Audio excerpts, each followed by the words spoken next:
Hello, everyone. So I think we are live. We are live, Stefano.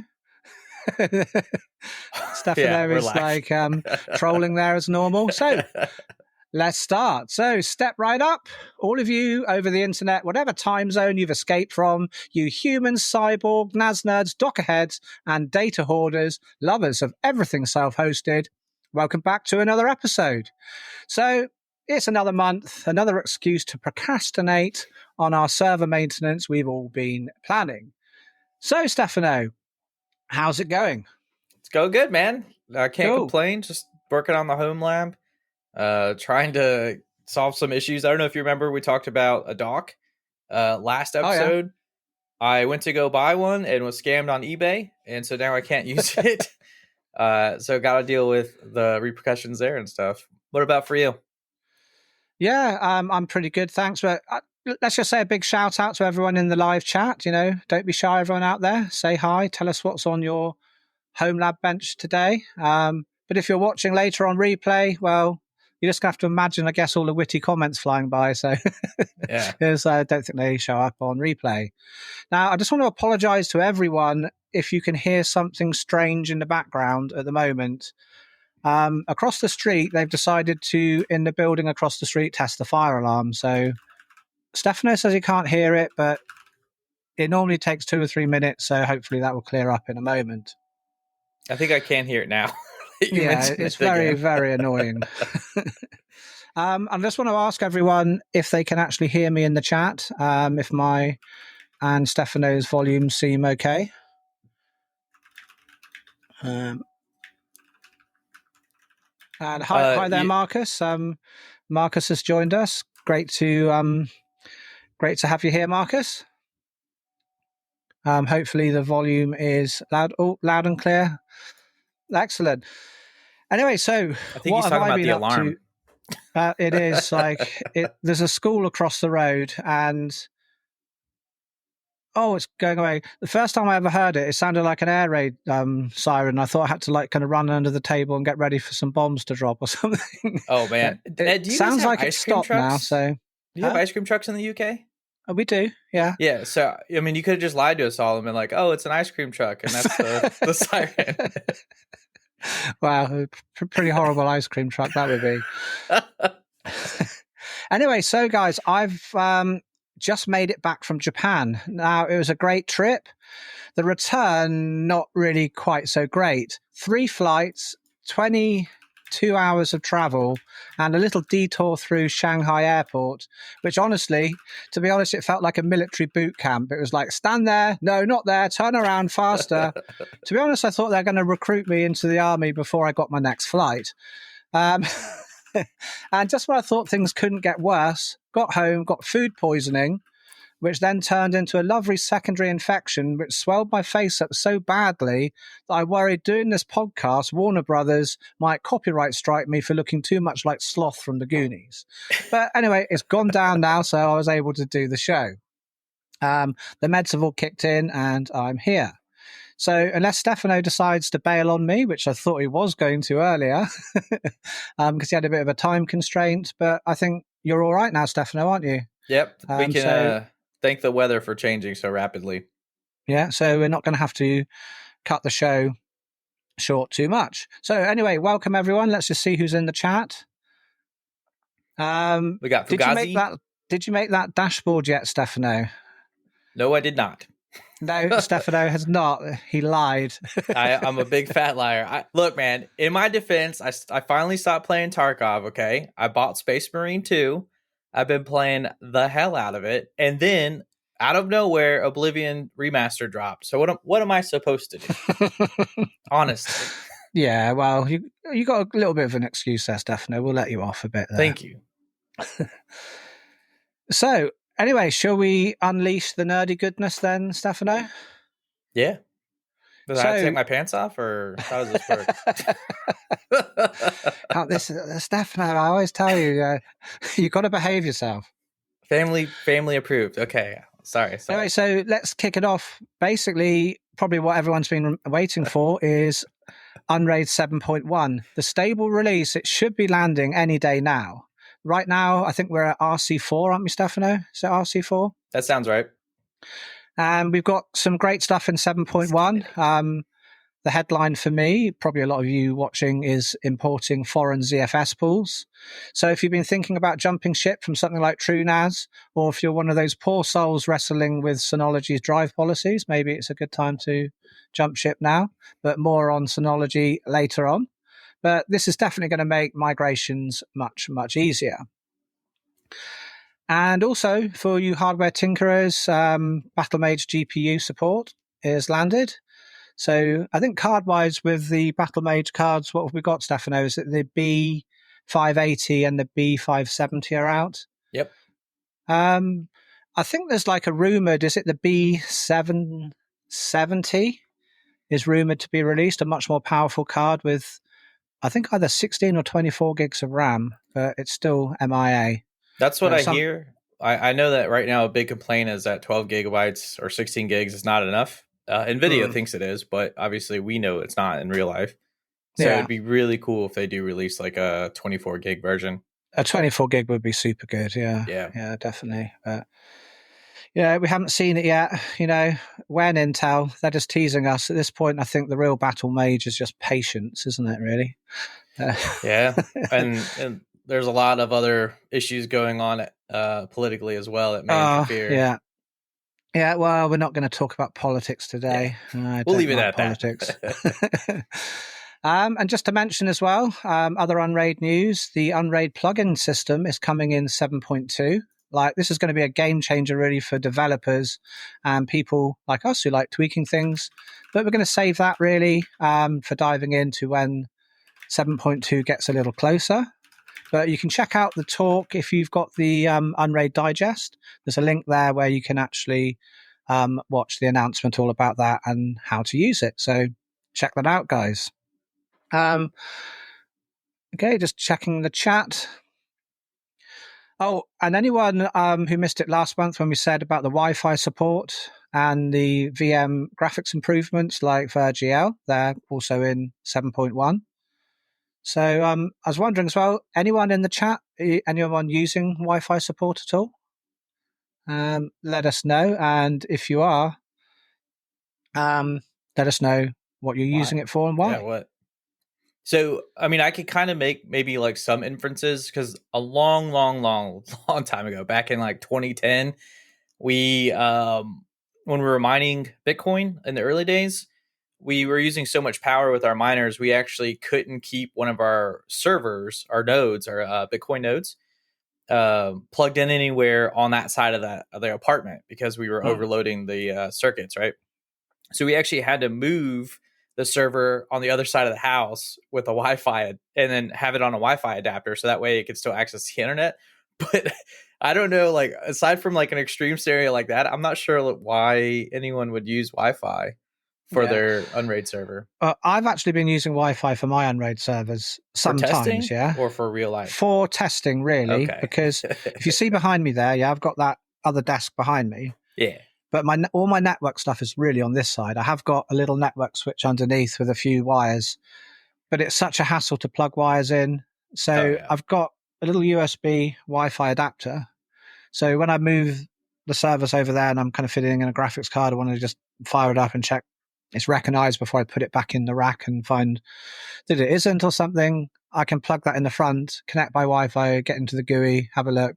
But I haven't really used it for a permanent connection myself, but it's been pretty useful actually for something I never really thought about that it would be useful for. So I mean, I can understand like little nuanced situations like that, but like I don't know about long term. Like I can't think of a scenario where you might use it. There's probably like some cool things that people are doing with it, like I'm just to test some. I don't know, but maybe you should do what Dane is doing and switch over to SFP. Yeah. Or Dane, are you using like a Mellanox for your Mellanox card for your Unraid server? We should have a bit better latency on the chat this week, so I put it down to the ultra low latency. So, or you're doing copper connections for everything, right? Like just basic Ethernet.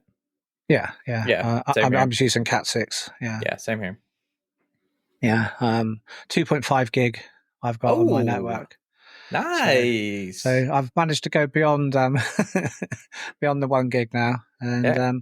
I I can't just wait till you found out join us actually with that 10 gig. huh? I Oh, can't wait till you join us on the 10 gig train. I'd like to have 10 gig, but the switches are quite loud. That's what I don't like about it in the Oh, home yeah, they lab. can be. They Yeah, definitely can be. I had a 10 gig switch before that I was using, and it was just really loud. And I think I kind of like plugged in a power meter to it, and it was using something like 80 watts, and my server was using 90 watts. I thought, nah, I'm not That's doing that. nothing. I think my computer right now is using like 300 something. We're just streaming. But another thing I might use Wi-Fi for. We're thinking of moving house at the moment, and moving back to kind of where we used to live before, actually. And this house, every single room is wired up with Cat 5 and Cat 6. So when Yeah. I kind of move, um, I might need to have Wi-Fi until I can get the wires put in. So that would Hear be me out. actually really useful. Video idea. I fly to the UK and help you install Cat 5 Yeah, or Cat 6, sorry. I've got a better video idea. What's that? Yeah, you fly to the UK and wire the Cat 5 for me while I watch. That's that's the same thing. That would be awesome. Yeah. I wonder if I could like hit up one of my like regular content providers like Alta Labs or TP Link or somebody and just like hook you up with some awesome Wi-Fi. What Wi-Fi are you using right now? Ubiquity? Yeah. Yeah. Well, okay. Well, if you're already on Ubiquity, you'll probably just stick with that. Yeah, it's pretty good. Talking about hardware. This month's shiny new toys. I think I've spoken about it last month. To be honest, is I've got a 5080. No, sorry, a 5070 Ti and a 9070 XT, and I'm trying to decide which one to keep. I've been having quite a lot of issues with the 9070 XT and pass through. It does seem to have the reset bug, which is really upsetting. That I can't use it for pass through Yeah. in a VM. Not yet, anyway. Hopefully, that's something that will be sorted out. And this is all basically just to upgrade upgrading my old 3080 there, which is really still a really good card, actually.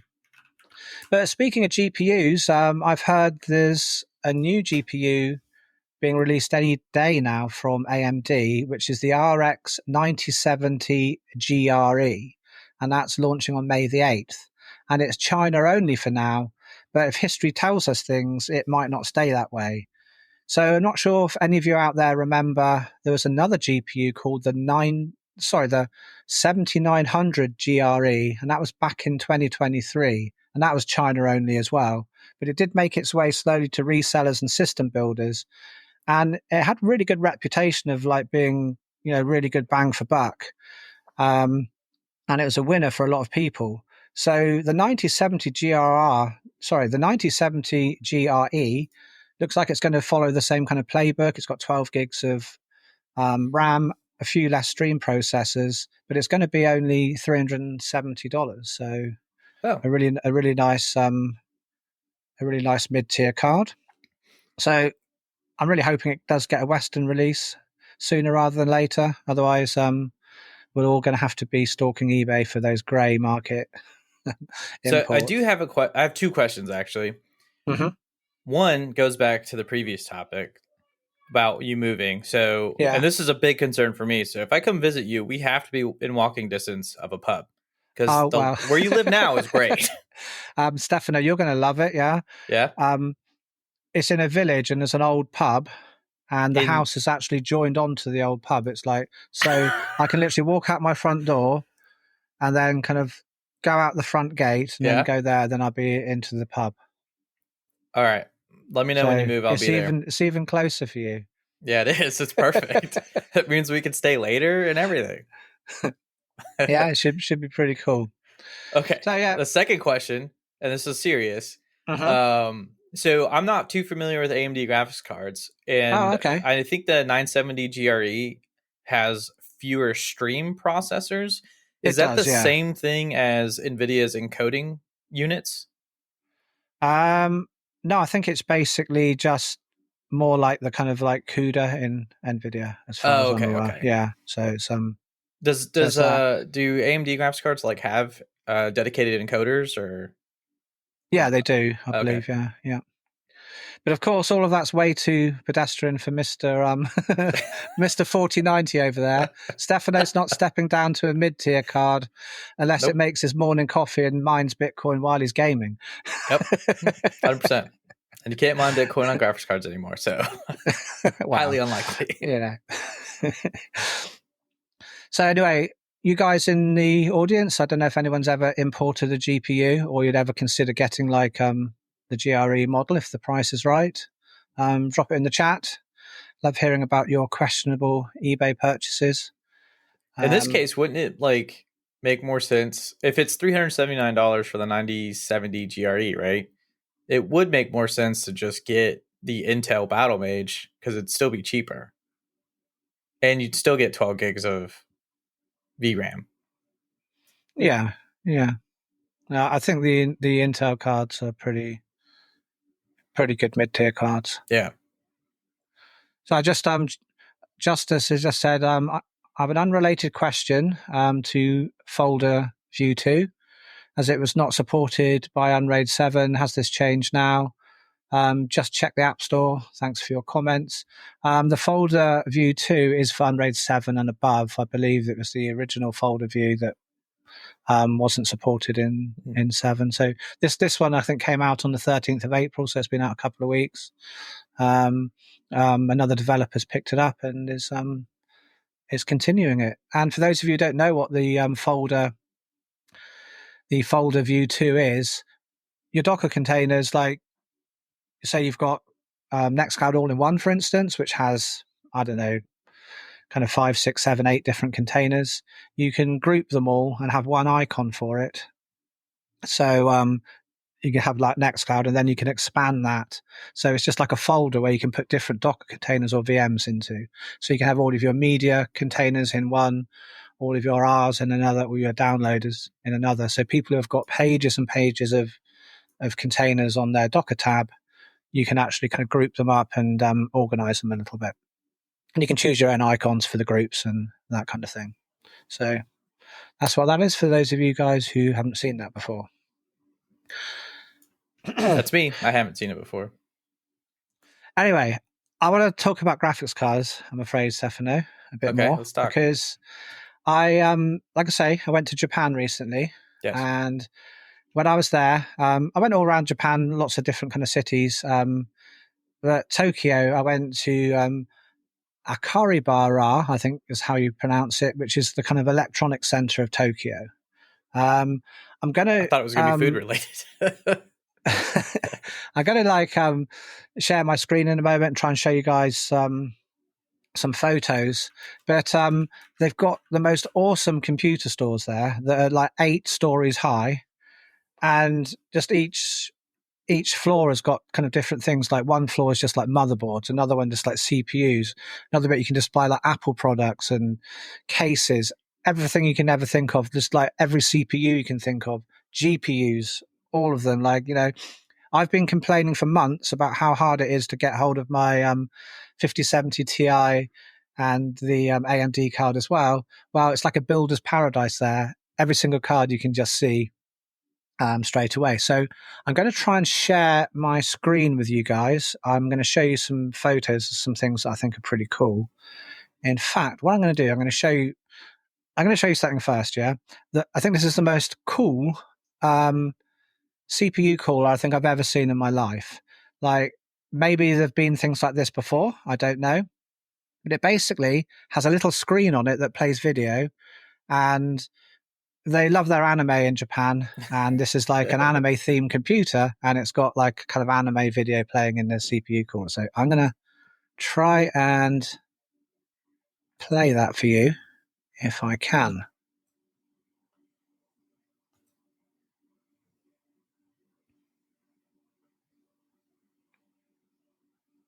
Excuse me, everyone, while I try and sort this.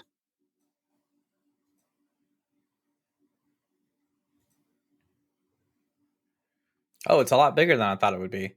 So I'll try and zoom in. Do you see it there? That the cooler above Yeah. the screen. I just thought that was pretty awesome.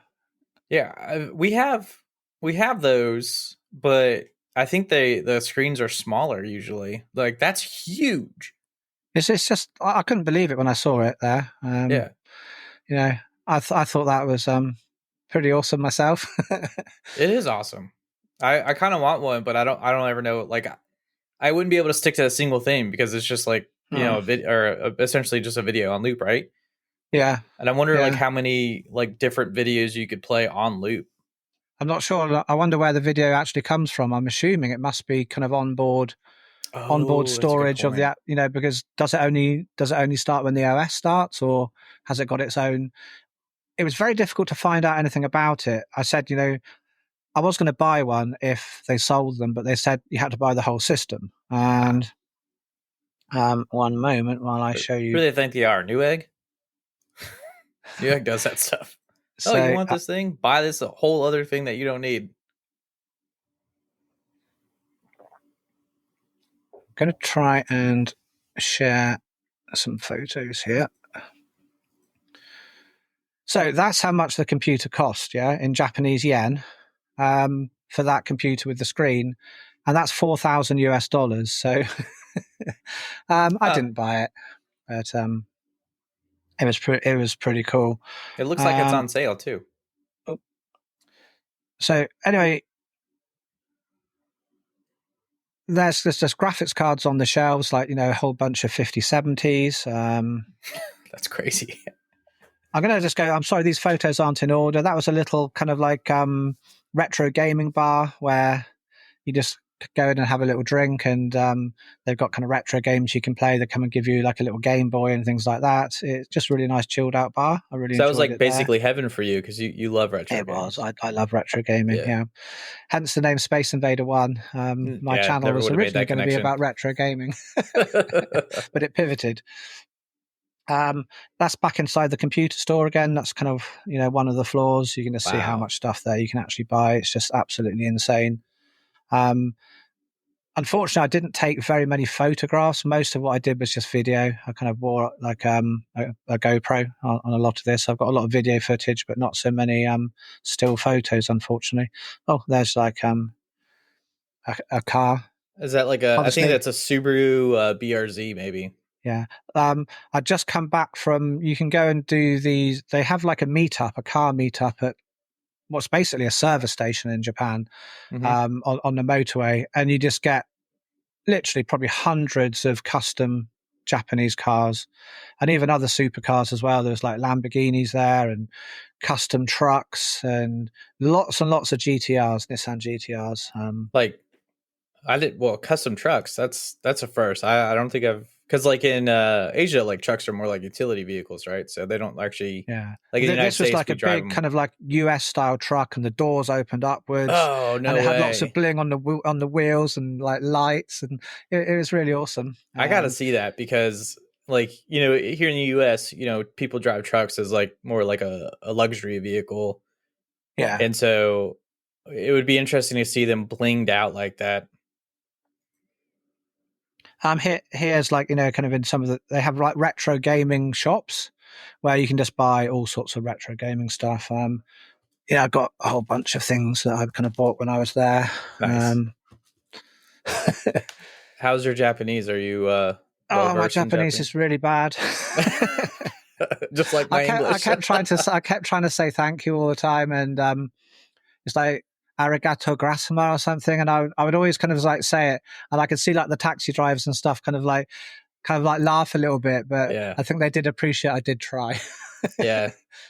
But a lot of it was I was kind of like typing into chat GPT on the phone where I want to go and saying, please can you make that into Japanese?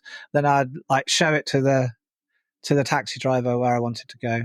Yeah. I'd say that's pretty common. Yeah. But chat GPT really let me down when I was away. Like a lot of times I would say, I'm here at the moment and I want to go here. like, how far is it to the hotel? Oh, it's just like just a 4-minute walk, 4 or 5 minute walk. Okay, so it was my son and I that went. So I said to my son, I said, Jody, we'll walk here. It'll be okay. And ChatGPT totally lied, and it was like 40 minutes walk. Oh And wow. then I'd like tell ChatGPT off, say, excuse me, like, it's taken 40 minutes. Oh, sorry about that. I said, but I asked you to double check. And he goes, yeah, I know you did ask me to double check. And I can understand why you've lost your trust in me when I do things. I think, oh, shut up, I don't want this apology. Just tell me how far it really is. It's only 2 points on a map. But yeah, anyway, let me just show you a few more photos while I'm here, for people who might like retro gaming. Yeah, there was just a whole bunch of things. I'm sorry I haven't got more photos to show you. Mario the Juggler? I've never heard of that. No, there are some very, very interesting kind of games that I've never, ever heard of.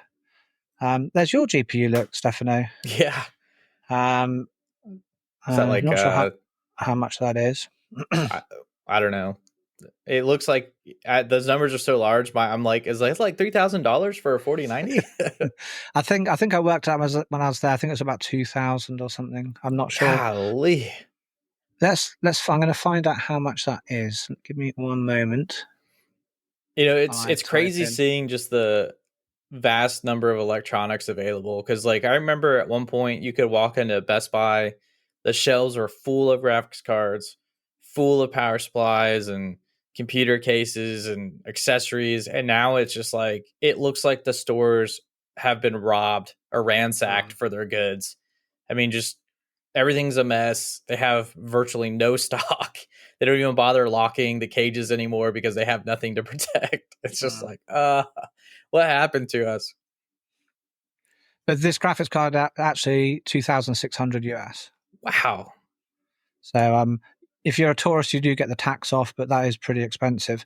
There were a lot of different shops, and some were quite a lot more expensive than others. But this was a kind of touristy area that people go to. So I think some of them they kind of jack the prices up a little bit. I mean, honestly, like you can't get a graphics card right now, so I would understand if you just happen to be in Japan for some reason. Like, you know what? It's here. It's available. I'm just gonna get it. Like if I hadn't bought my other cards, I would have bought a card when I was there for sure. Oh wow. Okay. Do you know? Is there like any sort of like import tariff? Like if you were to bring hardware with you back to the UK?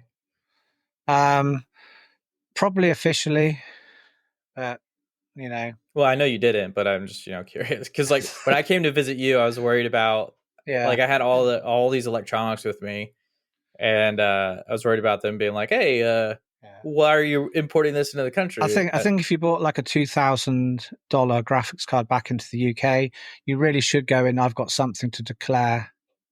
Customs channel, and then they would charge you 20% VAT on that. So, it would be quite a lot extra on the top. Well, thankfully, all the stuff I brought to your country was for work, and I brought it back. So, yeah. I tell you, I wanted to buy loads when I was there, but my wife had pre-packed both my son and I's suitcase before the trip. So let's say there was no wiggle room between his stuff and my stuff and what the wife had packed in just in case. I think my suitcase was heavier than all of my servers put together. So I'd have had to buy another one. But nice. But, no trip would be complete without a bit of chaos. I visited an island near Hiroshima called, I'm going to probably pronounce this totally wrong, Maijarima Island. It's absolutely gorgeous, really beautiful place. You go on a little ferry to get to there. It's a very small island. It has lovely torii gates, which you can see the sun setting behind. The sun just goes down behind from over there, which is really nice across the kind of like bay. And I brought my laptop bag with me. I've got it somewhere here. There's no reason for you to see it. But I had my M3 MacBook Pro in there. I had my camera in there. And I had an iPad Pro in there. I got off the ferry and thought, right, I've got to find a hotel. There was no taxis because it's too kind of like really a small island, really. And so I sat down on some benches took my rucksack off, put it on the floor, and I had my suitcase with me and had to push the suitcase along kind of up this kind of quite steep hill to get to the hotel. And anyway, off I went up to the hotel, checked in, asking the staff loads of questions, taking loads of time, went up there and I thought, oh, that's a nice view out of the hotel window. I'm going to take a photo. And I thought, oh, where's my camera? And then basically, I'm not sure if anyone's ever had the feeling where you go from really happy to this kind of feeling of panic and dread inside of you. And it feels like, your stomach has actually kind of fallen out of your body and hit the floor. And I realized I haven't got my laptop bag. I thought, oh my God. Man. And I knew the insurance wouldn't cover it. I think I checked my travel insurance before I left, and they only pay up to £500 per article. So, obviously a MacBook Pro is worth a lot more than that. So I was thinking, this is going to be really disastrous. So anyway, I said to my son, let's just walk back and trace the steps back. And I got back to the bench where I was about an hour later, and the bag hadn't been touched. It was there. People just walking past, absolutely, just there's so lack of crime. It was absolutely amazing. I was just. My understanding is that because the South Korea is similar in a lot of ways to Japan, in the sense that the countries aren't as diversified population wise. Like here in the United States, we're a melting pot, right? And so you tend to have less crime because of that. I don't know how true that is, but that's one of the primary reasons that you could just leave it. How many times do you see someone just leave their phone at their table and then go to the bathroom or whatever? Yeah, that would never happen in the United States. No. Ever. If I'd left my bag in Bristol, just on the street for 5 minutes, well, I'd worry about putting it down next to me. Yeah, I'm not looking at it. That it might not be there when I turn around, But yeah, that was something about Japan. Absolutely awesome. That is awesome. The culture there, I loved it. The people were so friendly. It was very, very, very nice. How did your son like being in Japan? He loved it. Yeah.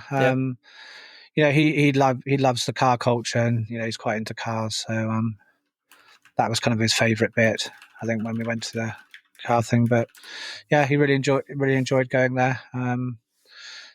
He deliberated for ages about in the computer shop what mouse he should buy. There's probably a lot of options. There's a lot of options, and then when you're kind of young, $10 makes a difference between which one you choose. Yeah. So he's going, can we go back to the other shop? And I just want to see how much it was there. So yeah, we had to go to about 3 different shops until we found the one he wanted that was at the cheapest price of all of them. How long were you guys there for? A whole week? 12 days, I think. 12 days? 10, is it 12 days? I think 12 days, but a day each side was traveling. So 10 full days over there. So, I just wondered, anyone else ever had a tech travel nightmare? Let us know. Broken hardware mid-trip, left gear behind. So let us know. Anyway, moving on to kind of AI stuff. I guess you could call DLSS 4 AI. Stefano? Yeah, I think technically, or at least the technology was AI trained or something to the matter, to the effect. So I believe, DLSS 4 is rolling out in more and more games now. Yeah, and then you can, and with NVIDIA, you can also override DLS on some older games, so you can use DLSS 4 technology, which is really nice. Oh, wow, really? Yeah. So the game doesn't actually have to support it natively? Not technically, no. There you can still run into some issues, especially with whatever the anti-cheat software. Anti-cheat softwares might detect that, and you could get blocked and stuff. So it's not the perfect thing. I think we're really hoping that NVIDIA kind of figures out a way to allow that technology to work with older games, and also where anti-cheat won't detect it and block you or ban you from the game. Yeah. Do you use it yourself, Stefano? Is it something you've tried out on your machine, or I guess you're 4090. You could probably brute force Minecraft at 16K resolution anyway, couldn't you? Yeah, most games are just brute force them. I am actually not really a fan of DLSS because, and this isn't about DLSS 4. This is my previous experience. I haven't tried it yet, so things could have changed. But I would get like headaches when DLSS was enabled because Oh, really? Is that I the don't know. It just latency? looked Is like it everything or? was like smeared, or there was like something was off with the picture that I don't think I could visually see with my eyes, but my brain was able to pick up, right. And so I've always turned DLSS off because for Mm. me it's almost as bad as a motion blur. Like I also motion blur also makes me feel uncomfortable, Yeah. and so I've never used it. And DLSS 4 maybe has improved some of like the smearing or issues, but I still haven't tried it. I'm kind of scared to try it. And the one new game I have that supports it, which would be no. I don't actually. I don't know if Space Marine 2 supports DLSS 4 or not. I don't think I have any games that actually support DLSS Right. 4. Um, I thought about enabling it Spocko for says, love you back, man. Like, I thought about enabling it for Escape from Tarkov, but Escape from Tarkov has anti cheat, so I was like, all right. not gonna do that. Yeah. So why is it considered cheating then? Because you so at least for the case of Escape from Tarkov, you have to replace one of the DLLs Okay. to use DLSS 4, DLL DLS 4. Anyway, and so the anti cheat will detect that modification. Right. Got But it. other titles, I don't think that's necessarily true. It's more like a checkbox to override, and I don't really know what's doing under the hood necessarily. But I think it may also be swapping DLSS or DLLs if you are, overriding it, which would make Right. sense. Got But it. Yeah. Anyone in the chat tried DLL DLSS4? you got see, me doing it now, Stefano. yeah. Or what do you guys think about it if you're gamers? I'm not as big a gamer as Stefano, but one thing kind of worries me a little bit about this DLSS4 is it worries me that we can end up, if it becomes very, very good and everyone kind of loves it, it kind of vendor locks things into just NVIDIA cards. If lots and lots of games support DLS4, and it's like you need to have this to play it really well, especially with lower tier cards, then it's going to push everyone, I think, towards NVIDIA, and Intel and AMD cards may then kind of like not be so competitive. But I'm sure they've got things in the pipeline, for similar things with those vendors as well. This is why I tell everybody, the gaming experience is more important than the graphics. And Oh yeah. so you should turn the graphic settings down before you use DLSS Mm, technology or things like that, because a lot of the times, like going from medium to high, the differences are so minuscule that you would have to be actively looking for it to mm, detect them. Minus, of course, shadows and things like ray tracing and lighting. But generally speaking, the difference between medium and high is almost yeah. undetectable unless you're looking for it. And when you're actually playing the game, Mm, you're probably enjoying the experience too much to not even notice those little differences. But and then even changing to low, like a lot of like good games, the world that they build, and the gaming experience that they provide, you won't even notice graphics issues mm, because you'll be too busy just having fun with the game. yeah. And having great graphics does not make a game good No. at all. Well, it's like a movie, isn't it? Like lots of my friends, they're obsessed with movies, and it's got to be 4K. It's got to be kind of like the best ever sound. It's got to be the best ever this. And I Yeah, turn around and say, I'd rather watch a good movie in 1080p than a really bad movie at like a kind of 3D cinema or something. Do you know what I yeah. mean? On the best screen ever, I don't because like it's the game or the story that is the most important thing exactly. when I'm it I'm comes the to same exact entertainment. way. Like I have a media library, and a lot of my stuff is just plain old 1080p. Mhm. There is some 4K content, but it's not like ultra HD, lossless encoding or whatever. It's like, if it's a good movie, I'm gonna enjoy it no matter what. Because like growing up in the '90s, we had tons of movies that were filmed on digitally and on film. And so like you just grew up with like a really good mix of things that were like really grainy or had that like kind of like look to it, and it was fun. Sometimes the grain is quite nice. Like a lot of people, I agree. I think they remastered, what was it, Aliens recently. I think they remastered Aliens quite a few times. Yeah. And a lot of people prefer the unremastered ones because I think the colors, they kind of slightly changed the colors in the remastered version, and it kind That of makes just didn't sense. look quite the same. And I think some of I like the the film grain grain was too, taken out. because It it, can give it it. adds like a bit of like I don't know, to me it kind of like adds a bit to the immersion effect. Yeah. And when it's like super crystal clear and just like everything's perfect, it all just looks superficial and fake. So, which is weird to say.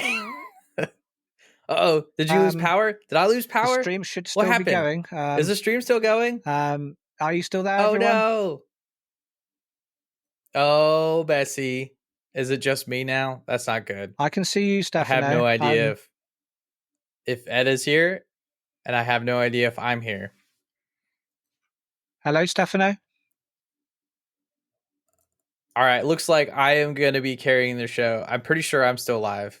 Yep, I'm still live. So, anyway, like I don't know about you guys, but I still really like that film grain, or like the old, or like what, not older movies, but like classic movies would have.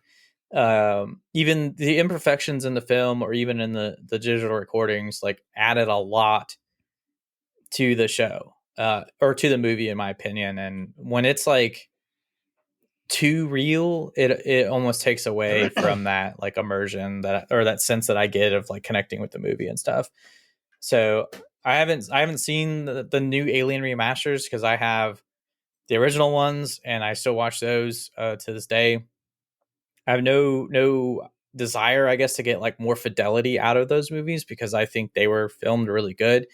I do like seeing the extra content that they typically add in with like remasters or director's cuts and stuff like that. But I'll just look that stuff up on YouTube, because I don't think it's going to change the film enough for me to want to get like a higher quality version.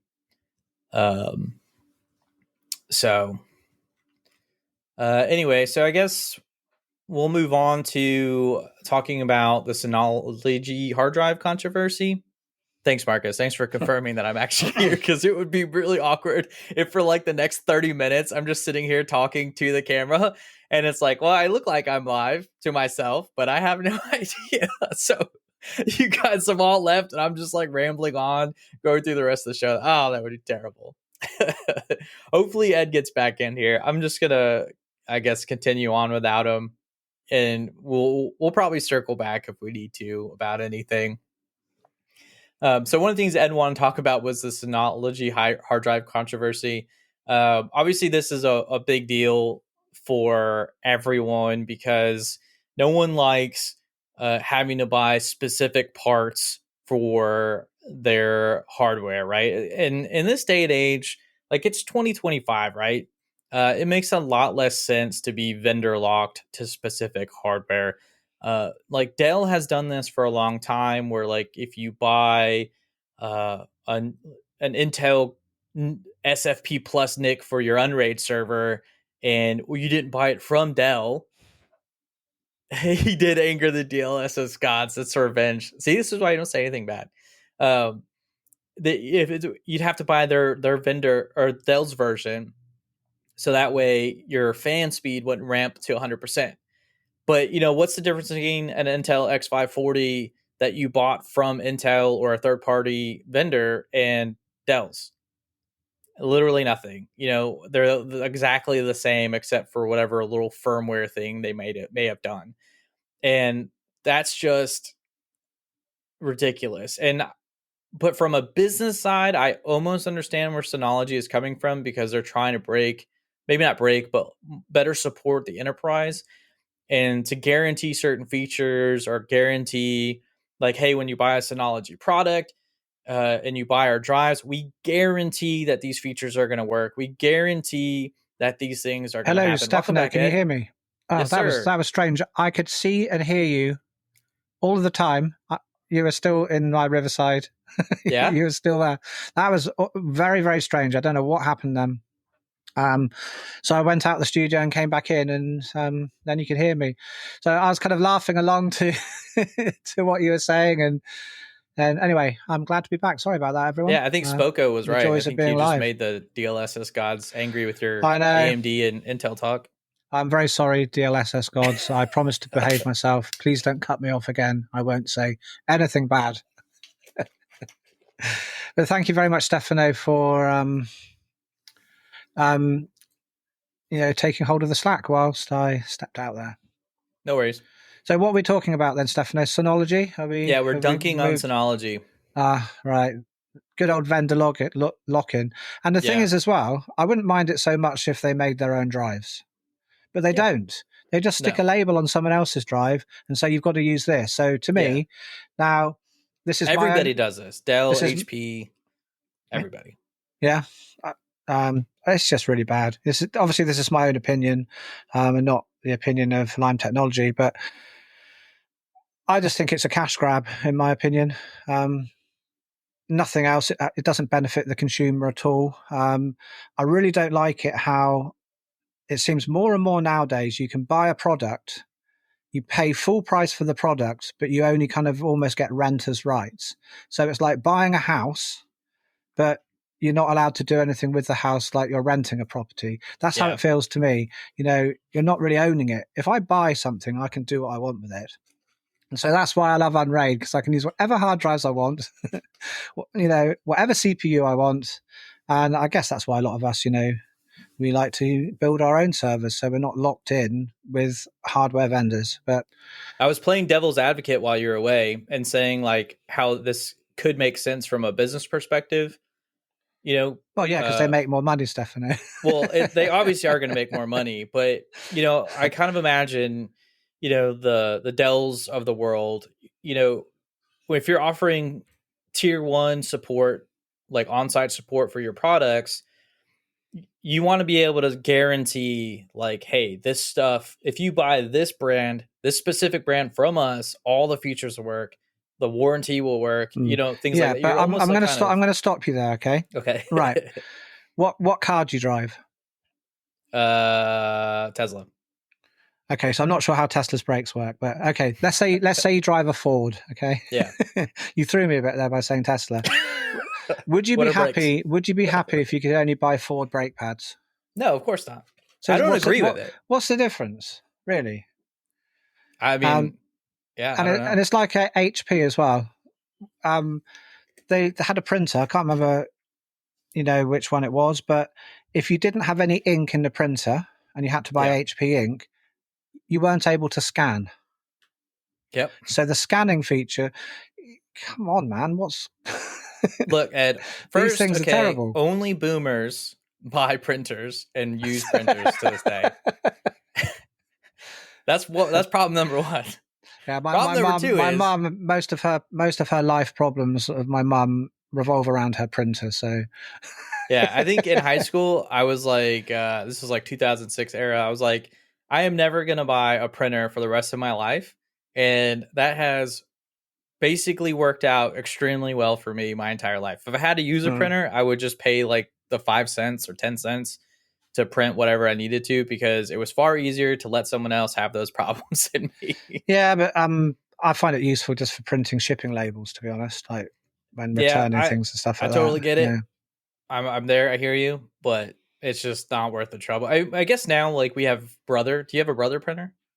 Mine is, I think, Epson I've got at the moment. I did have a Brother that broke down. I think Epson's probably like a decent brand, but like there was a point there for a good strong minute where you had Canon, HP, and like one other brand. Mine's Canon, actually. It is Canon. It's a Canon Pixma, yeah. Yeah, and then you basically didn't have a choice, and all the vendors are doing the same thing, right? But no. So anyway, to go back to Synology, I completely agree from our perspective. I think we're right. But from their perspective, it probably still makes sense to do this.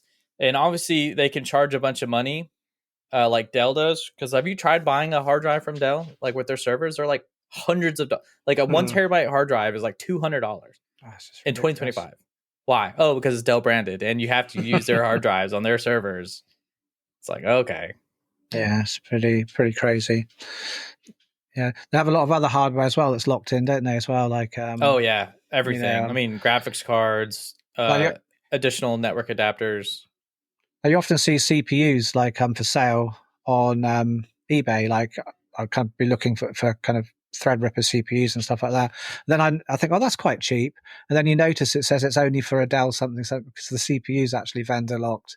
Yeah, that's what I've almost kind of bought something before by mistake and thinking, oh, not reading the advert clearly enough. That's I don't like that either. Oh wow, Spocko has a Canon Pixma from 2002 and it works. Wow, that's pretty. Dude, old 23-year-old printer. Yeah, that's awesome. Yeah, like anything basically before maybe about 2000. I think that the trend started about 2004. So anything basically before then is still like god tier as far as printing goes. Anything after that, man, there's no way. I refuse. I will never, ever, ever, ever buy another printer again. They've lost absolutely 100% of my potential buying market. How about a 3D printer? Do you have a 3D printer, Stefano? I do not. No. Is that ever something that's tempted you? I have been tempted to get a 3D printer. I really want one, but I'm always afraid to buy one because, like, to me, the technology is still evolving, and I'm also afraid to get like locked into a specific vendor and then be like, oh man, this other printer has all these cool features and this one doesn't. And so it's, for me, it's like a very expensive hobby that I'm not really willing to tack onto my already very expensive hobbies. So I don't know if I'll ever get into 3D printing, honestly. Also, I'm not smart enough to be a 3D printer. Yeah, Dane Down Under says, just go open source for a 3D printer. Definitely. I don't really even know what that means because you still have to buy something open from source vendor, hardware. Right? So, the designs and stuff, you put it together yourself and build the hardware yourself from various parts. Okay. Yeah, I don't know. That stuff kind of scares me. Open source stuff kind of scares me sometimes because, like, you could lose support at any minute. It's like, man, it's like some of the applications we have, like Nerd Tools. Great for years, disappeared, and it's like, who's going to pick up this slack? Yeah. Anyway, so Synology, that's our kind of opinion on that. Boo. Yep. So it's obviously had a lot of backlash in the community, other than us talking about it today. So I'm going to move on. There's some rather kind of sad news, in my opinion. I'm not sure how many of you guys out in the chat you listen to the self-hosted podcast. It's a huge resource and a favorite for many of us. Unfortunately, it's coming to an end. Chris and Alex announced it in a recent episode, and their final show, episode 150, I think it's dropping later this month. So, yeah, that's pretty sad. To be honest, I didn't catch every episode, but I've got to say, I always love tuning in during long drives, down to kind of visit my parents and things like that. Great conversations, lots of practical tips. And they really help grow the home lab and self-hosting community, in my opinion. So, is it? Do you ever watch the self-hosted podcast yourself, Stefano? Is that something you've watched yourself, or no? I never something have. you ever caught. I honestly, I don't really watch any podcasts, to be honest. It's pretty. They have to talk about something that I'm extremely interested in order for me to catch an episode. But I honestly don't watch anyone's podcast. So you would watch a podcast on Escape from Tarkov then, I guess? Probably not, actually. Yeah. It would have to be a dedicated video about a very specific thing, and I'd watch just that. But yeah, I've never been a podcast kind of person. I think it's because I have ADD and like my attention just can't deal with it.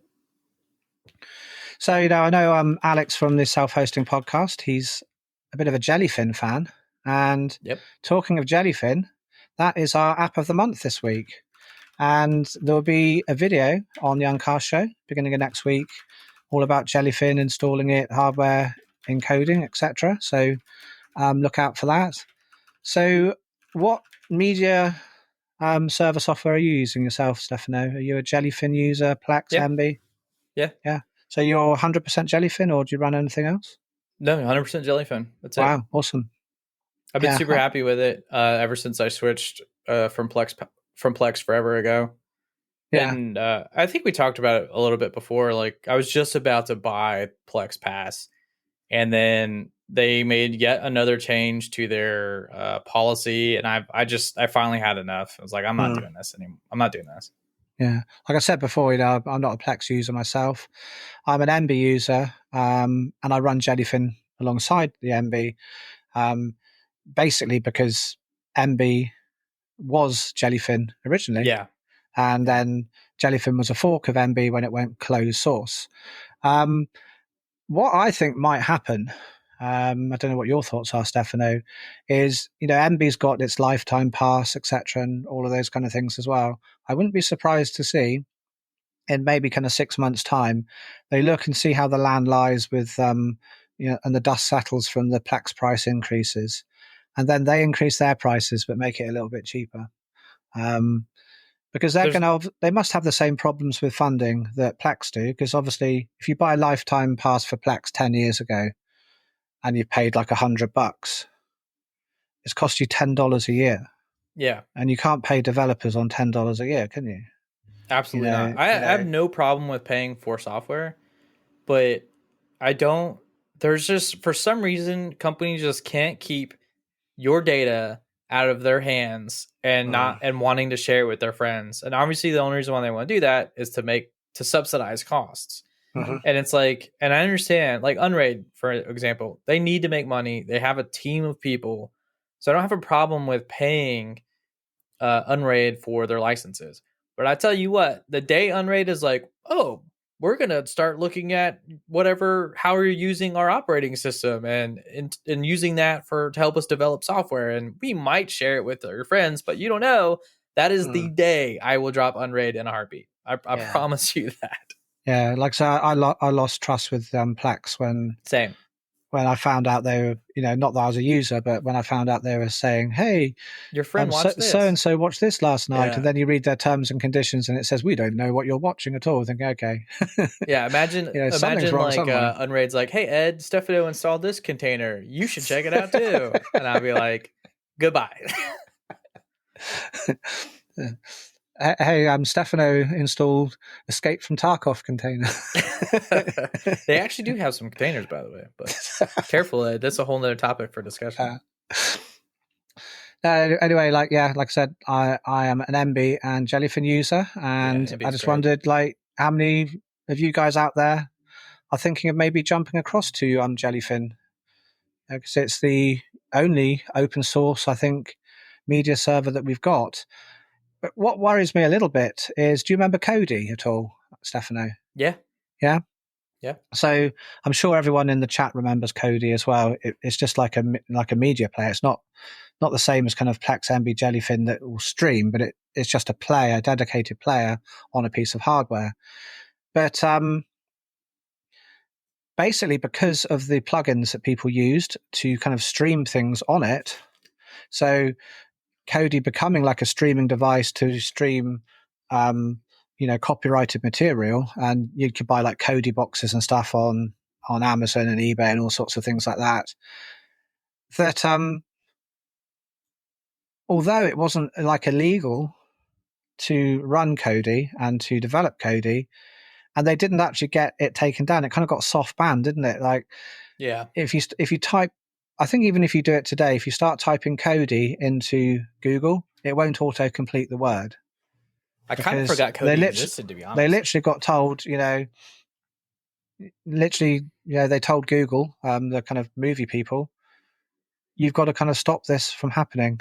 I thought that Yeah, was pretty hypocritical, really, because obviously, you know, Google, lots of things are searched in Google that kind of are harmful.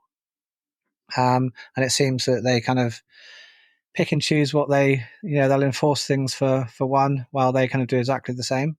yeah. I mean, just look at But YouTube. Look at how Google treats YouTube, or YouTube treats itself with creators. Some creators can get away with Oh, Big Tree, the audio's great. That's good. Not like last time. That's awesome.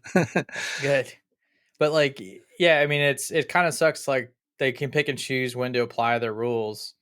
Oh, Spocker says, sorry, I'm going to interrupt. No, no, go ahead, go ahead. XBMC, yeah, that was Xbox Media Center, wasn't it? Yeah, Spocko.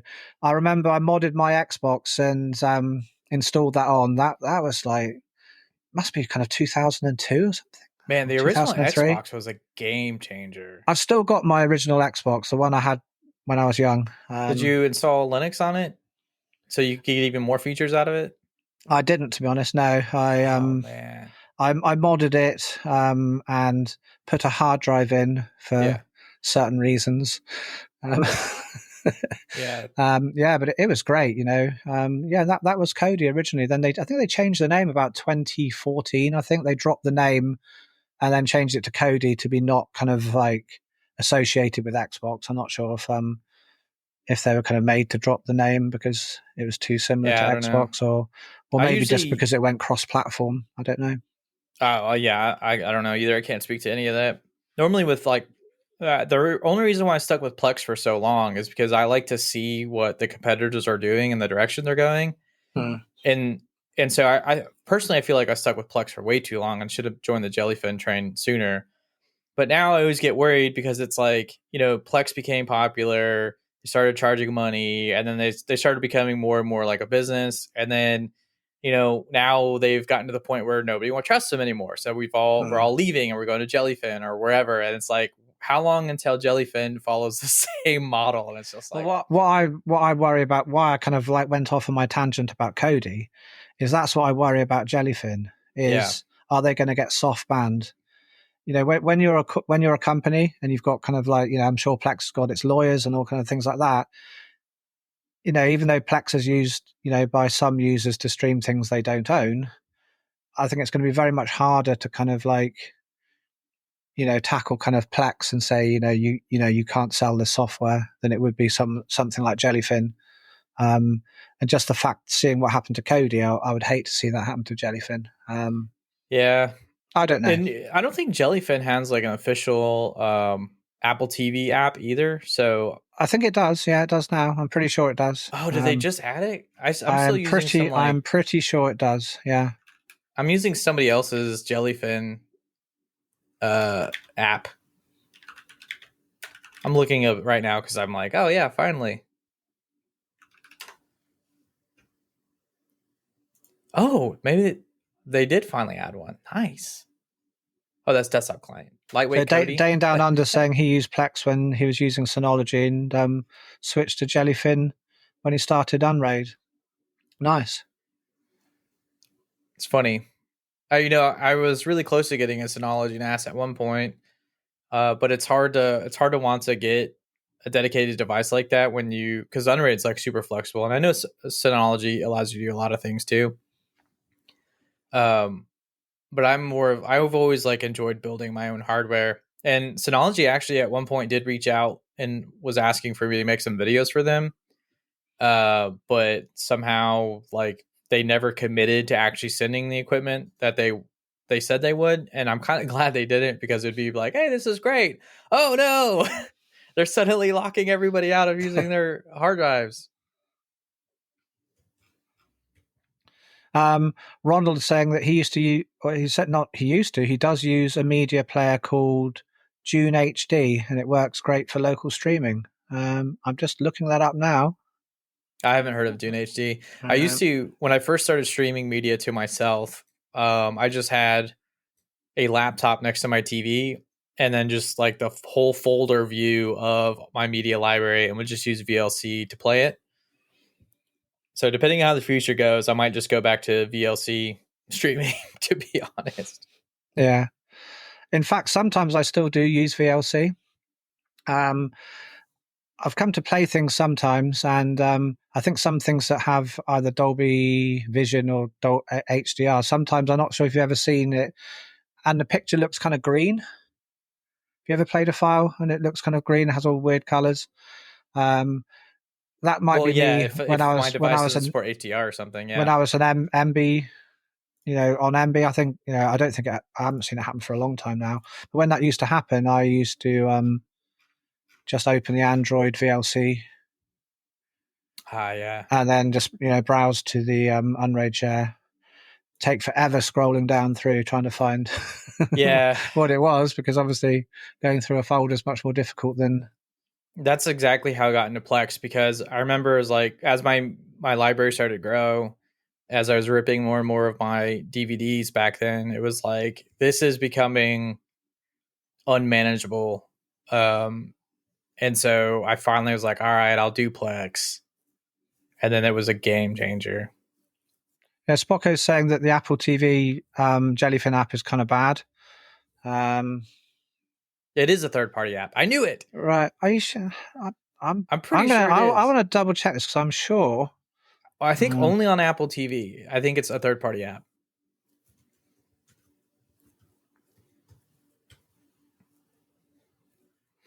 Oh, is it called SwiftFin? Is that the one? Yeah, that's the one. That's the one. Got it. Right. I don't know why it's bad.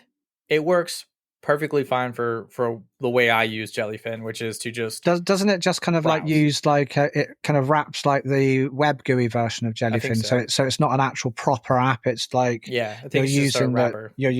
So and it works great for me. I mean, I have zero complaints. I go to play, I just go look for the content I want to see. It's there, and I play it, and it just works. So yeah, cool.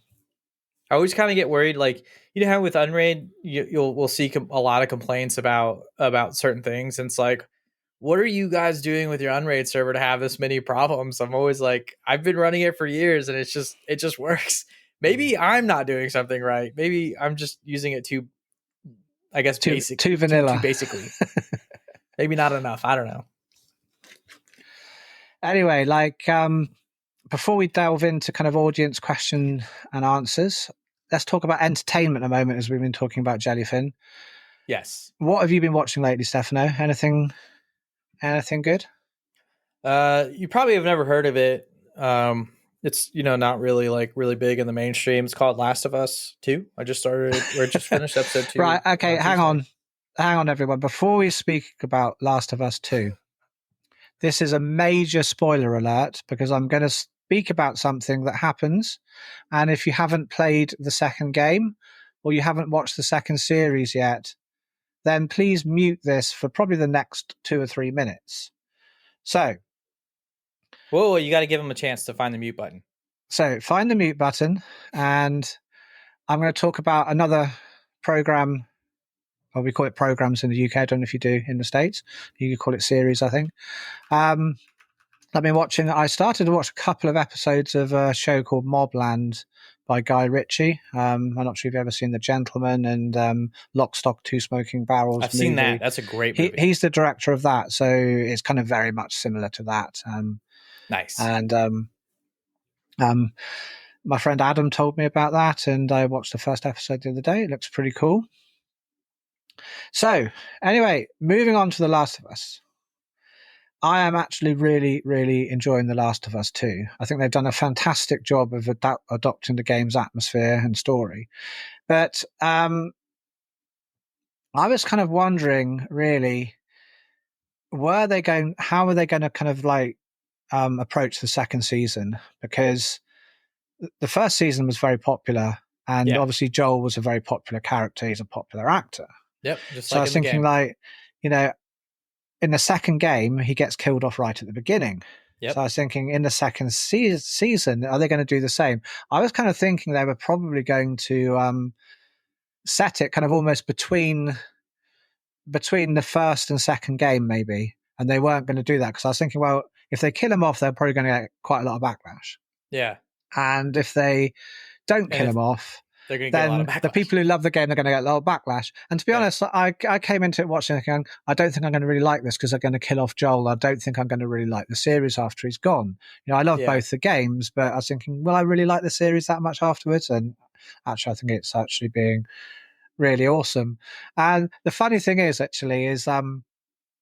I told a colleague, Adam, like I'd actually knew that he had played the game.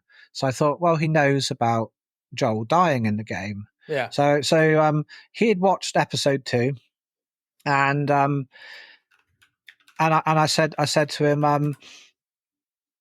I wonder if they are going to kill off Joel. And he goes, "What do you mean kill off Joel? What you mean Joel dies? I went, what, you haven't played the game?" He goes, "No." I went, "Oh man, I'm really sorry." And he goes, "Oh yeah, no, I didn't know that." And he's going, "Oh, maybe he'll get killed off later on."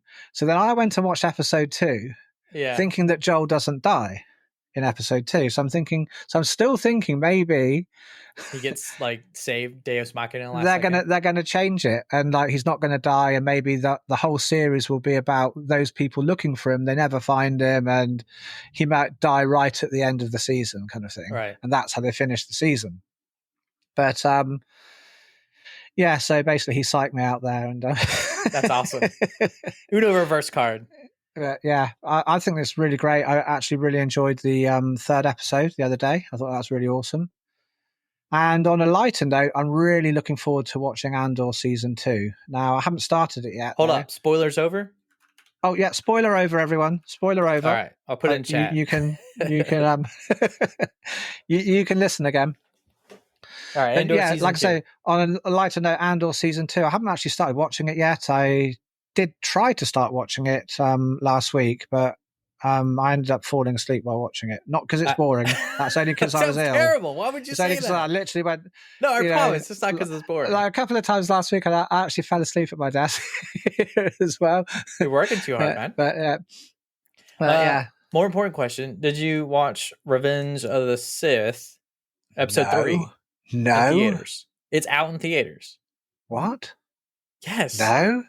Maybe not in the UK. How come I don't know about this? Because you're not a Star Wars fan, man.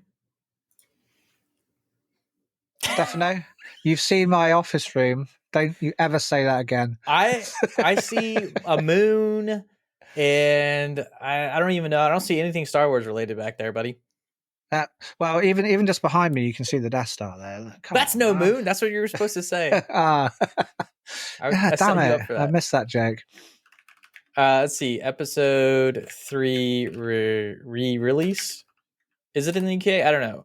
It's out here, and you can go watch Revenge of the Sith. It came out April 25th. Yeah. Yep. Cool. It says international territories, but it doesn't specifically say anywhere. You should look into it. You can. I will, dude. Yeah. Oh, you get to rewatch the Anakin and Obi-Wan. Is that right? Obi-Wan Kenobi? Yeah, that's right. Fight again in the lava scene. The epic music. So when did you go and see it? When it came out, when I was a kid. Oh no, recently again. Oh no, I haven't seen it. I haven't seen it recently. No. I want to go watch it because I didn't know it was out until this morning. Oh, okay. And I was like, how is this not marketed? Yeah. So have you watched any of Andor season 2 yourself yet, or? I have not. I've kind of. You're gonna hate me for this. I've kind of fallen out of love with Star Wars. Oh yeah, but Andor's just so good. It's like I know, like it really I is just good. The way that episode 7, 8, and 9 were handled, and just this like back and forth of like who is Star Wars for, like it's really just pushed me further and further away, and I hate to say it, Ed, but I just don't care anymore. Like that's where I'm at. Oh, I'm sorry about that. They could release Rogue One, or I don't know. Like I don't know. I don't think I'm gonna watch Andor 2. And honestly, like I really want to go see Revenge of the Sith. I'm probably not gonna do that either. Because then I'll just be disappointed, being like, wow, this is what we had. And you know what's funny is episode 1, 2, and 3, I would argue were like, when I was a kid, I didn't really enjoy them. I only enjoyed the one part I enjoyed about episode 3, obviously, was that epic fight scene, the wonderful music. Obviously, I also really enjoyed just like the world building that they did. It was like absolutely just like gorgeous to see. They did that really well for all 3 episodes. But I think the reason why I didn't enjoy them is because I have ADD, and it's just hard to pay attention to like a lot of the chatter, the world building, you know, the politics that was going on. But with my adult brain, I enjoy them more now, obviously. But man, I don't know, man. It's Star Wars is kind of, I just don't care. I just don't care. Uh, That sounds so terrible. I hate. I know what you nodding those mean. words. Like it's kind of lost its way a bit, but with Andor, I thought I really did enjoy the first season. I might. The first season was great. I love the first season. I might give the second season a go, but I'm gonna play something. I'm gonna be playing video games. So anyway, you guys in the chat, don't know, what you're watching lately? So Marcus said he's watching The Pit. I've seen that advertised a lot. What's that about? So he says it's the day in the life about ER doctors. The whole series takes place in one day. Each episode is an hour of the shift. Oh wow, which sounds crazy. Yeah. Do you know I've never seen 24. I've never either. No, I told a friend of mine that the other day, and he goes, "What? You've never seen 24?" Because that was set in one day, wasn't it? An hour. I think so. Yeah, hence 24. I've never really been a big television fan because I feel like they've always added a lot of fluff between episodes, and they have trouble. There's always cliffhangers, right? So I've never just been. Why do I need to wait till season 2? Like Game of Thrones, I didn't watch Game of Thrones until they were on season 8. And I just started, season 1 by the time season 8 came out, right? Because I hate cliffhangers. Like this whole need to just we'll finish it in the first 15 minutes of the next episode. Why? That's to get you to watch the next one. That's why, man. Yeah, but the ER, from the sounds of it, it looks like it might be pretty good. Yeah. I hope that. Oh, this sounds terrible. This is gonna sound really terrible when I say it, but in real life, if someone dies in your ambulance, right, you still get a bill for the services. Really? And so if they do that in ER, that would be. I'm going to use the word hilarious, but that's clearly not what I mean. That would be hilarious because that's what happens in real life, and that's what I like to see in television. Never knew that. Yeah, because don't you guys in the States, you have to pay if you call out an ambulance, don't you? Brother? Is that right? You have to pay for everything. Wow, literally everything. And if the insurance doesn't pay for it, you're paying for it out of your own pocket. Oh, Dane Down Under's watching Mobland as well. Yeah, I've only watched the first episode, but I really enjoyed that. I haven't seen Mobland. I haven't seen the Chicago series. That'd be one I have to check out. Justice saying the same. The Pit's on Amazon, isn't it? Is that true, or is that HBO? Anyone know? Who knows? Who knows these things? Google will know. Oh yeah, I have 2 computer screens, 3 keyboards in front of me. You think I could just Google it? I've been doing that with everything else we've been talking about, so it's like The Pit and Mobland. I think I'm gonna check out Mobland because I really liked Two Smoking, or I'm sorry, Lock, Stock. You should watch The Gentleman as well. If you like Lock, Stock, watch The Gentleman. It's really good. It's kind of like a series, very, Guy Ritchie stuff's quite similar, a lot of it. I haven't heard about this either. This came out in 2019.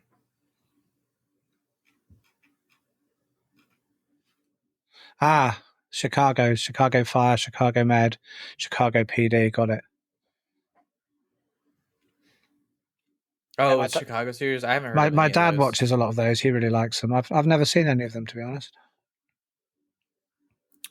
Yeah, so it looks like The Pit is rated pretty well between on IMDb, and I mean, you can't trust Rotten Tomatoes for anything anymore. But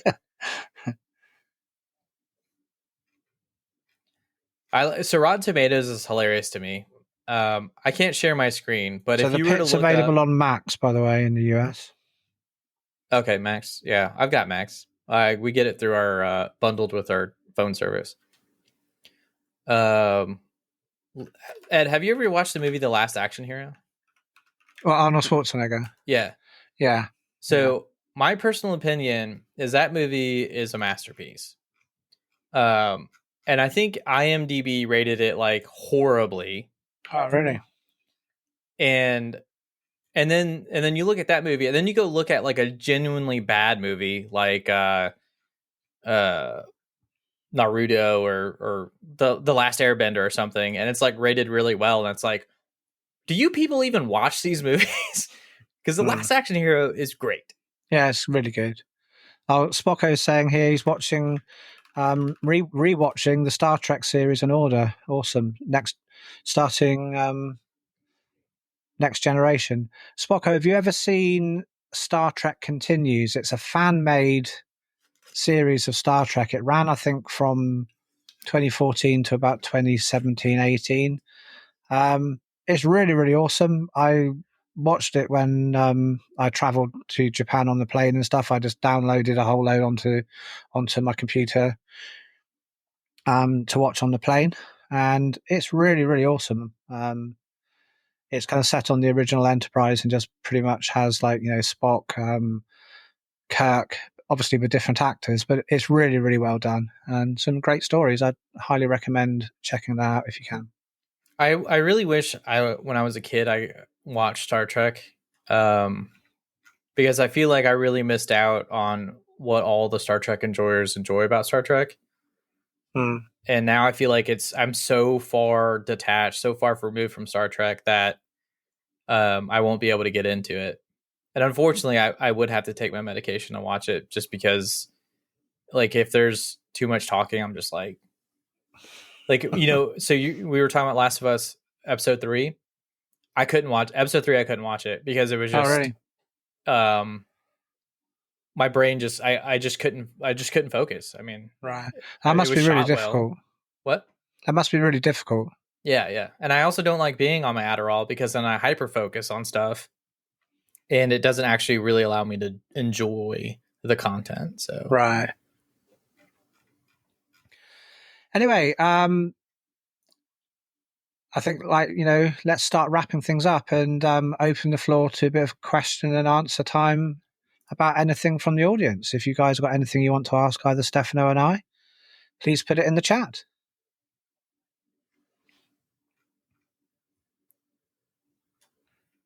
are you going to try and go see Star Wars or episode 3 now that you know it's out? Oh yeah, for sure. Yeah. Do you guys have IMAX? I'm sure you have IMAX in the UK. We do. Yeah. I think it's available on IMAX. I really want to take my kid to watch it, but he's like 7 years old, so it might be not good. Yeah. Yeah, it's quite young. I can't remember how old I was when I first saw Star Wars. Yeah, you'll really enjoy it, Spocko. It's absolutely awesome. Like, you will thank me in the next podcast for telling you about it. I thoroughly enjoyed it. All right, here we go. From Dane Down Under. I'll let you talk this one. Any chance of getting a guide on Home Assistant out the box and Nginx?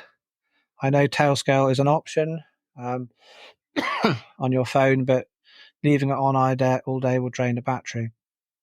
So basically, reverse proxying Home Assistant in a box.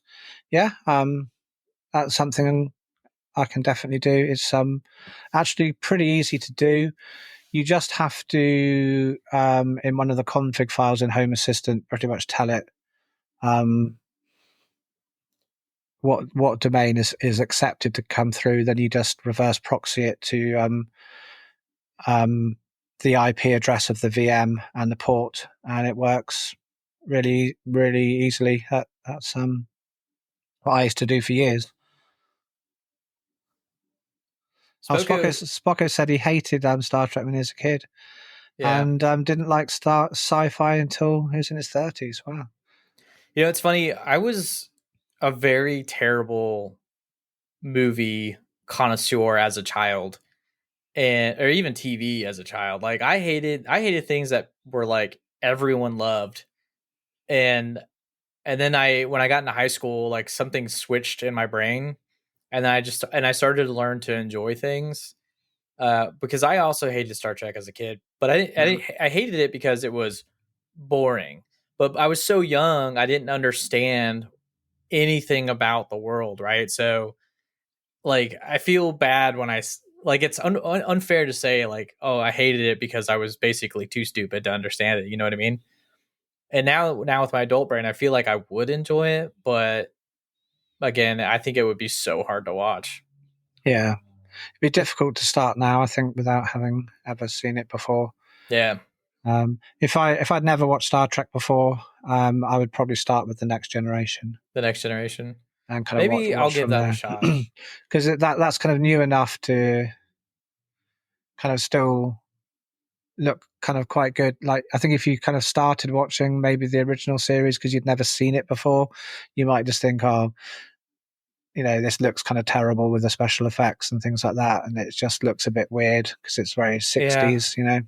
I mean, I can get past a lot of that stuff because, like, I mean, I like Godzilla, and like the Mm. old Godzillas are terrible as far as special effects goes. But you know, What I watched the other day, talking of old stuff, like when I was ill, because I kept falling asleep all the time, I was kind of yeah, lying in bed. I thought I'm going to put something on just to kind of watch, and I watched the black and white, The Outer Limits.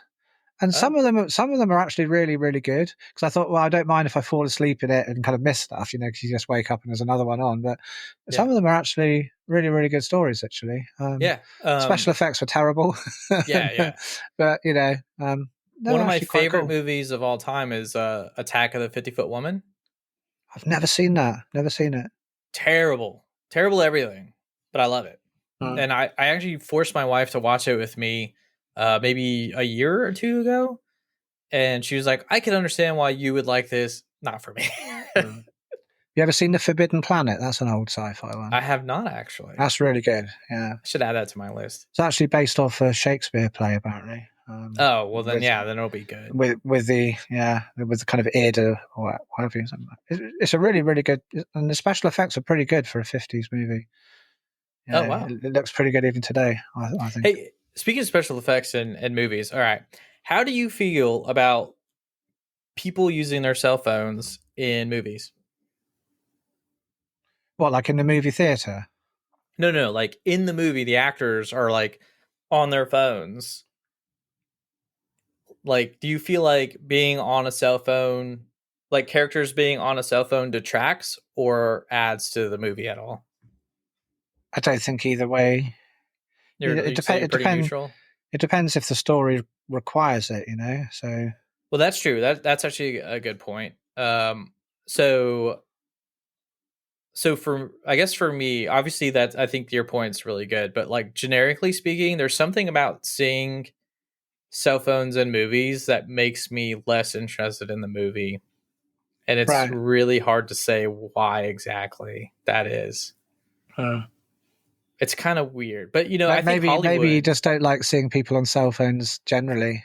I mean, I don't Possibly. know, I'm on my cell phone all the time. Well, this whole time we've been in this podcast, or I guess like I've been on my phone. Um Here you go. Marcus says he's a Star Trek Voyager fan. I love Voyager as well, Marcus. Next Generation and Voyager, two really great series. One Star Trek I've never seen, and I've never seen Deep Space Nine. And a friend of mine keeps saying I need to watch it. I think I've watched Deep Space Nine a few times, like the first 5 episodes, and then not watched it for years, and then thought, okay, I've forgotten the first five, so I've keep watching the first five lots and lots of times. And now if I went back and watched it again, I'd have to start from the beginning again. So Did you ever watch Star Wars the Clone Wars animated series? some of it, yeah, not. I didn't get through all of it, to be honest. Yeah, I didn't watch any of it for years. And then they released the last episode like a couple years ago, a few years ago. Hmm. And I was like, I'm gonna try and sit down and watch this. And the first season, I couldn't even get through it, so I stopped. I just gave up on it. And I was reading about it on Reddit, and somebody was like, just start watching from season 4.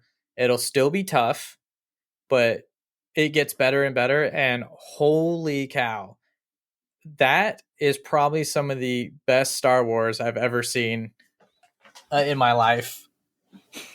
My camera likes to follow me around.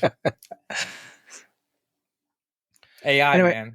I'm going to just change the subject a little bit Yeah. from stuff. Are you a Home Assistant user, Stefano? No, I'm not. You've never tried it? No, I don't. So I have like a couple of smart things, but Hmm. I don't like smart things, if that makes Oh, sense. okay. I do, but my problem with smart things is the technology is rapidly changing. The standards are changing, and like we can't just pick one. And also, I'm too lazy to program all of my different smart things to work with Home Assistant. Like, I just, honestly, Ed, I just want to buy a thing that recognizes my things and it just works, and that just doesn't exist. Like, I'm too lazy to just figure it out. Right. Ah.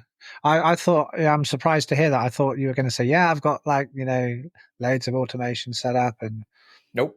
My uh, I have an IQ panel for my camera's doing it again. I have an IQ panel. It died like a couple years ago, and I haven't replaced it. hmm. And it was great because it actually integrated with my smart things, and it just worked. But I can't replace it with the same thing because it doesn't exist anymore, and I'm afraid to buy a new one because I feel like it won't support my old environment. And I don't, and there's everything's so expensive, so I'm just like, you know what? I'll just get my lazy tail end off the couch and turn the light off or whatever. I'm like the worst person to ask about smart things. Yeah.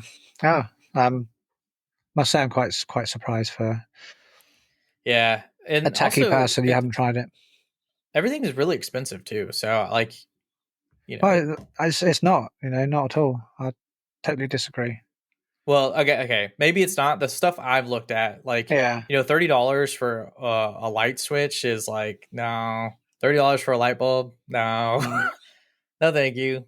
And yeah, I have a kid that I can make get up off the couch and go do the things. So go change the channel over there, young man, and Yeah. turn the light off while you're over there. Yeah, That's I my best remember what grandpa my voice sister impression. still doesn't forgive me for this. Like I used to, we had like a color TV and it just had like four buttons. Yep. 'Cause we only had four channels in the UK, and I would always tell her I'd let her have a go on on like the video the console or something if she kind of will do like a favor for me. So I'd say right, she had to sit in front of the TV because we didn't have our TV didn't have a remote. My parents wouldn't buy a new TV. This one was like fine. They always said, even though new tech came out. So I'd just get my sister to sit in front of the TV and I'd go 1, 3, 2, and she'd have to turn it over. Oh, And then nice. she always brings this up every Christmas. And she goes, then I'd ask for a go on like Mario or something, and you just turn around and say no, sorry, another time. So yeah, she never forgave me for that. But, Yeah, I'm like weird about smart things. Like I'm anti smart things. Like even so, we went to go buy a washer and dryer, and everything. It was like, oh, it's got Bixby, and you mm. can connect it to your Wi-Fi and all this stuff. No, I'm like, I would never connect like a washing machine yeah, or and a I'm like, why? dishwasher to. It's just no point. And it's weird because I understand, like as a consumer, I understand why, oh man, I forgot to turn the dryer on before I left my house. Let me just do it from my phone. That convenience is great. Don't get me wrong. But I just don't understand. Just leave it in the dryer. If you have to Mm. rewash it or whatever, then so be it.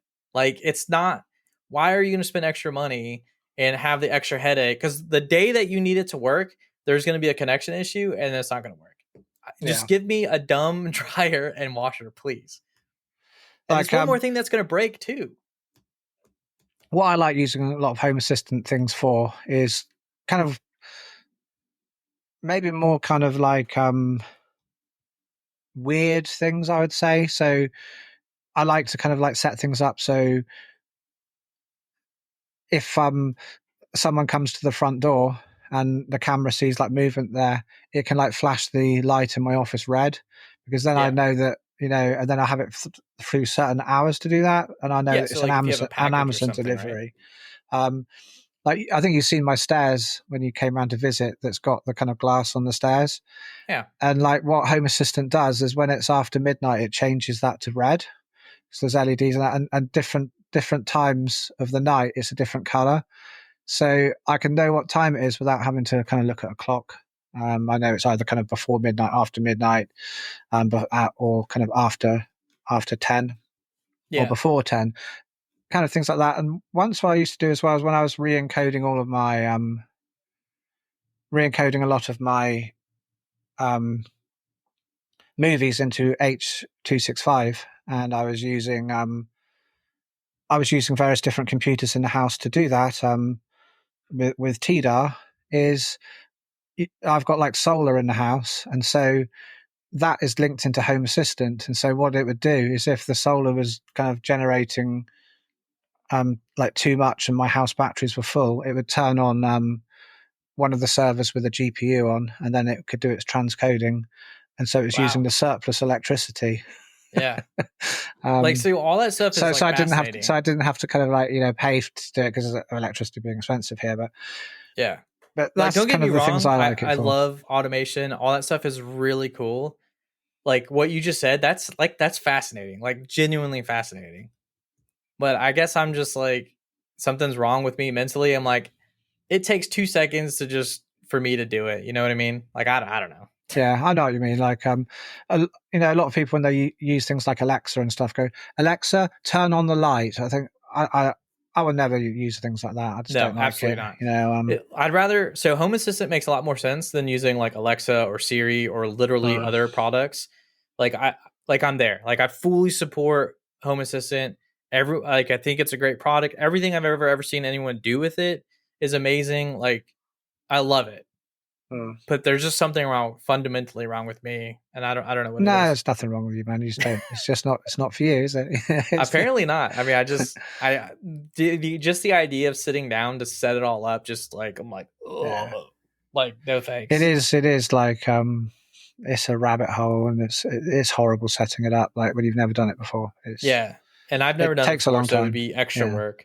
And then once you do learn it, I'm sure it becomes easier. But then like, what if something changes? And now I've got to relearn. It's not for me. It's not for me. All right, so shall we end the show here then? So I think it's pretty much time to wrap up. There's no more questions from the audience. So thank you very, very much, guys, for joining us today. It's been great to have your company, and thank you very much to Stefano for taking the time to be here as well. And thank you for when the stream broke for continuing. So anyway, until next month, guys, take it easy, and we'll catch you in the next episode. Bye. Bye.